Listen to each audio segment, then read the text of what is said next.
கோவிலில் 15ஆம் ஆண்டு நாத உற்சவ விழா நடைபெற்றது. இதில் 300 இசைக்கலைஞர்கள் பங்கேற்று இசைத்தனர்.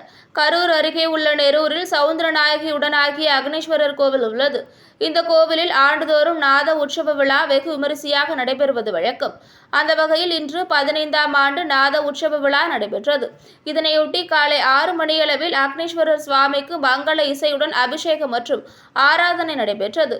இதனைத் தொடர்ந்து மாலை 6 மணியளவில் நாதஸ்வரம், தவில் வித்வான்கள் கலந்து கொண்ட இசை நிகழ்ச்சி நடைபெற்றது. இதில் 300க்கும் மேற்பட்ட நாதஸ்வர, தவில் வித்வான்கள் கலந்து கொண்டு சிவபெருமானின் பாடல்களை இசைத்தனர்.